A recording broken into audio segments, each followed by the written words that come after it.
ദീപാവലി, ദീപാലി, ദീവാലി എന്നീ പേരുകളിൽ അറിയപ്പെടുന്ന ഹിന്ദുക്കളുടെ പ്രധാന ഉത്സവങ്ങളിൽ ഒന്നാണ് ഇത്.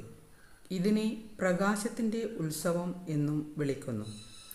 ഇരുട്ടിനുമേൽ വിജയത്തിൻ്റെ പ്രകാശം, ദോഷത്തിന്മേൽ സത്യമെന്ന നന്മയുടെ വിജയം. ഇതാണ് ദീപാവലിയുടെ അർത്ഥം. ദീപാവലി എന്നത് ദീപങ്ങളുടെ നിര എന്നാണ് അർത്ഥം. വീടുകളും വഴികളും വിളക്കുകൾ, മെഴുകുതിരികൾ,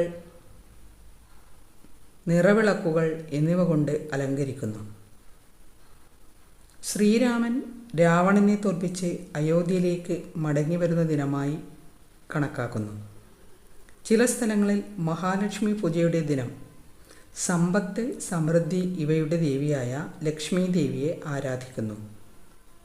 ആഘോഷരീതി: വീടുകൾ വൃത്തിയായി അലങ്കരിക്കുന്നു, പുതിയ വസ്ത്രങ്ങൾ ധരിക്കുന്നു, ദീപങ്ങൾ തെളിയിച്ച് രാത്രി മുഴുവൻ വീടും പ്രഭയോടെ നിറയ്ക്കുന്നു, പടക്കങ്ങൾ പൊട്ടിക്കുന്നു. കുട്ടികൾക്ക് ആനന്ദത്തിൻ്റെ ദിനം കൂടിയാണ് ഇത്. മധുരപലഹാരങ്ങളും വിഭവങ്ങളും തയ്യാറാക്കി ബന്ധുക്കളുമായി പങ്കുവിടുന്നു. പലരും ദരിദ്രർക്ക് സഹായം നൽകി സഹജീവനത്തിൻ്റെ സന്തോഷം പങ്കിടുന്നു.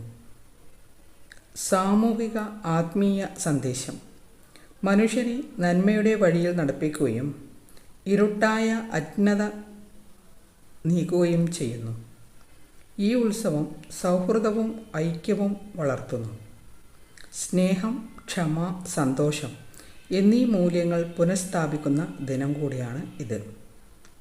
കേരളത്തിലെ ദീപാവലി: കേരളത്തിൽ ഓണം പോലെ വ്യാപകമല്ലെങ്കിലും വടക്കേ ഇന്ത്യൻ സമൂഹങ്ങൾ, ജൈനുകൾ തുടങ്ങിയവരുടെ ഇടയിൽ ആവേശത്തോടെ ആഘോഷിക്കുന്ന ഒരു ആഘോഷമാണ് ഇത്. ഇപ്പോൾ എല്ലാ മതക്കാരും ഇതിൽ പങ്കുചേരുന്നു.